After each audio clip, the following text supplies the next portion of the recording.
आणि मुंबईमध्ये मुसळधार पाऊस सुरू आहे, त्यामुळे मिठी नदीच्या पाणी पातळीमध्ये आता वाढ झाली आहे। मिठी नदीने धोकादायक पातळी गाठली आहे आणि मिठी नदी परिसरामध्ये एनडीआरएफची टीम सुद्धा दाखल झालेली आहे। एकनाथ शिंदेंनी सुद्धा मिठी नदी परिसरामध्ये पाहणी केली। उपमुख्यमंत्र्यांनी इथला आढावा घेतला आणि त्याचबरोबर काही इथल्या कुटुंबांना, काही लोकांना रेस्क्यूही करण्यात आलेलं आहे, सुरक्षित स्थळी हलवण्यात आले असल्याचं त्यांनी सांगितलंय। ही दृश्य आपण मिठी नदीची बघतोय। मिठी नदीने धोक्याची पातळी आता गाठलेली आहे। सकाळच्या सुमारास हाय टाईड असताना फ्लडगेट्स बंद करण्यात आलेली होती, त्यामुळे मिठी नदीची पाणी पातळी अधिक वाढल्याचं सांगण्यात येत आहे।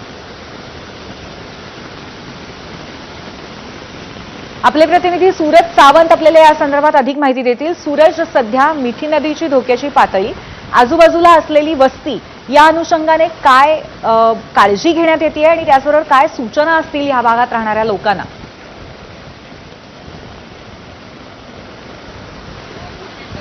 मिठी नदी आपण आहे आणि मिठी नदी आपण पाहतोय की धोक्याची पातळी ही ओलांडलेली आहे आणि आजूबाजूला जे साकीनाका परिसर आहे त्या ठिकाणी मोठ्या प्रमाणात धोका हा नागरिकांना उद्भवू शकतो। या अनुषंगाने जे क्रांतीनगर आहे, या क्रांतीनगरमधील जे 300हून अधिक रहिवासी आहेत त्यांना सुरक्षित स्थळी हलवण्यात आलेलं आहे।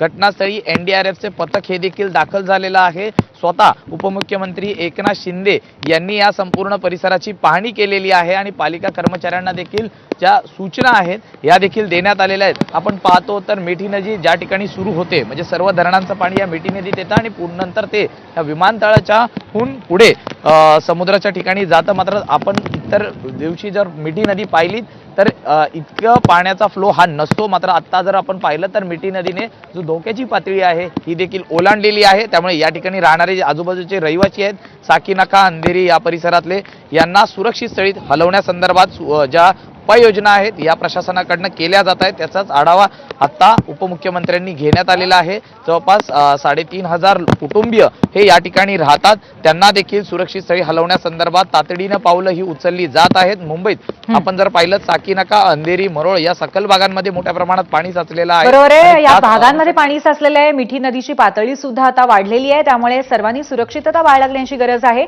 सूरज, तुम्हीही सुरक्षित राहा। धन्यवाद।